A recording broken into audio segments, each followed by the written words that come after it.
Entenda o porquê que já estamos no fim dos tempos. A entrevista foi feita com o pastor Eleazar Domini. Presta bem atenção, fica no vídeo até o final. Se tivesse assim uma linha do tempo. Ok.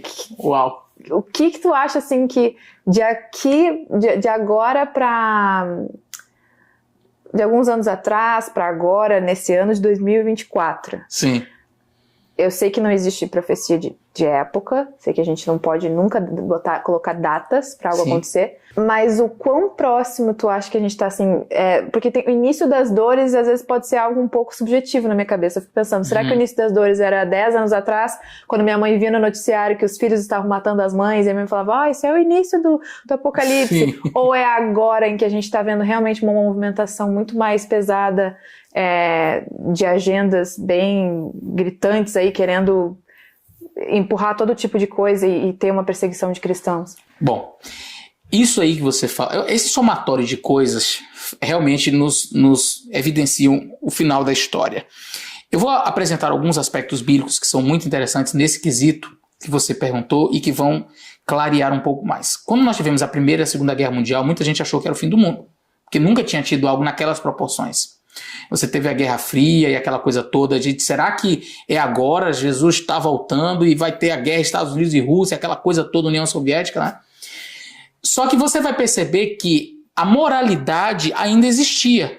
Se você pega, por exemplo, após Segunda Guerra Mundial, pós Guerra Fria ainda, antes do movimento hippie, você via que as famílias eram tradicionais, aquela coisa, ainda existia uma certa moralidade. Então, assim, famílias estruturadas, etc. Mas uma das coisas que também está na Bíblia, que foi profetizado, que seriam prenúncios da volta de Jesus, como você pode ver em Timóteo. Paulo, escrevendo uma carta a Timóteo, ele disse que nos últimos dias os homens seriam avarentos, gananciosos, amantes dos prazeres, violentos e etc. E aí você tem uma listagem de outras coisas, entre elas está também a imoralidade sexual. E aí você vai ver Jesus dizer assim, olha, como foi nos dias de Sodoma e Gomorra, assim há de ser na vinda do Filho do Homem. E aí você vai perceber que dos últimos anos para cá, essas agendas, elas meio que não avançaram assim a passos, foi a pulos distantes, sabe? Você vê hoje uma sociedade doente, uma sociedade revoltada, uma sociedade cheia de ideologias e o cristianismo tentando ser meio que abafado mesmo, sabe? Ser suplantado com essas ideologias. Sei lá, 20 anos atrás, você não tinha o que a gente tem hoje. É difícil você ligar a televisão, assistir uma série, um filme, qualquer coisa que não tenha ideologia.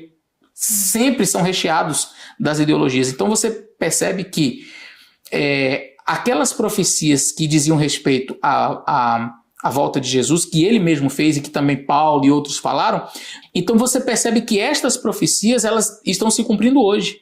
Tem profecias, já existia imoralidade já há 200 anos atrás, sim, enfim, existia, mas não como hoje.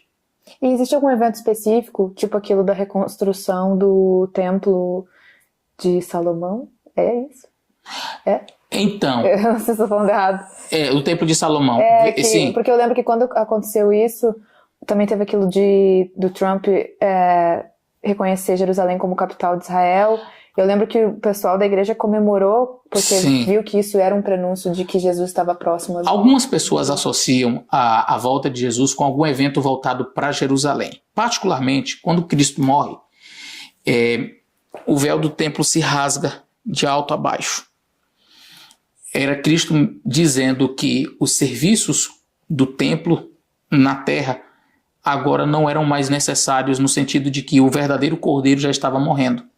Cristo sobe ao céu como o nosso sacerdote, ele morre como cordeiro, sobe como sacerdote e oficia. O livro de Hebreus fala que há um santuário no céu, onde Cristo é o sacerdote.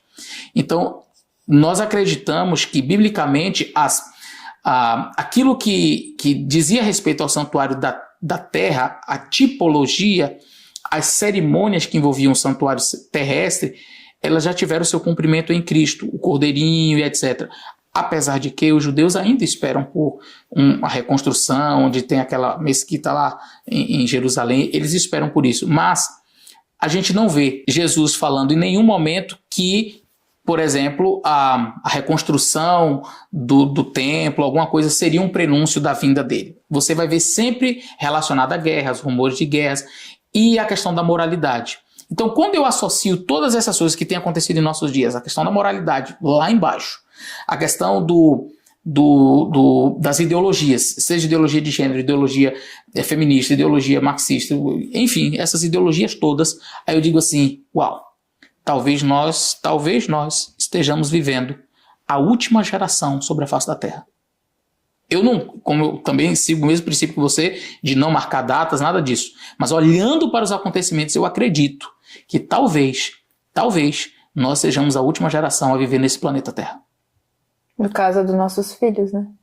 Nossos filhos, eu acredito que talvez Jesus Cristo volte ainda em nossos dias. Assim eu espero. Tomara, né? Assim eu espero. Tomara. Ele diz, olha, como foi nos dias de Sodoma e Gomorra, nós já estamos vivendo nos dias de Sodoma e Gomorra. Um pregador certa vez disse assim, se Jesus demorar muito tempo para voltar, talvez ele vai ter que se desculpar com Sodoma e Gomorra. Porque destruiu Sodoma e Gomorra e o mundo hoje já está pior do que Sodoma e Gomorra. Então, assim, é claro. Muito maior, né?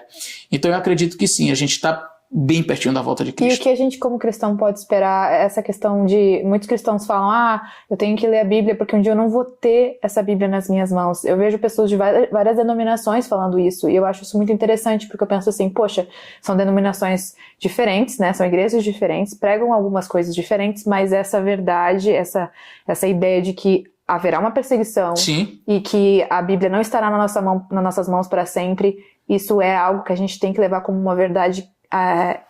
Vai acontecer. É possível sim.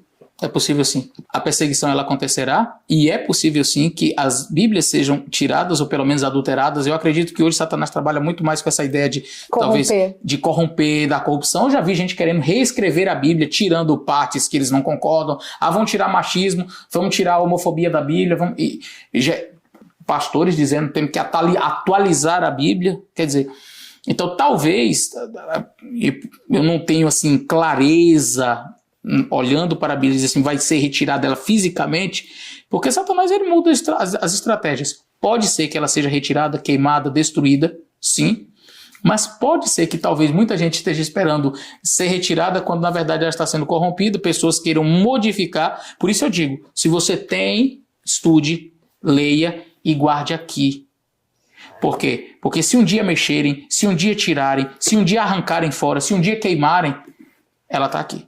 E daqui ninguém tira. Não esqueça de se inscrever aqui no canal, deixando o teu like, o teu gostei, comentar e compartilhar. E lembrando que o link da entrevista completa está aqui na descrição.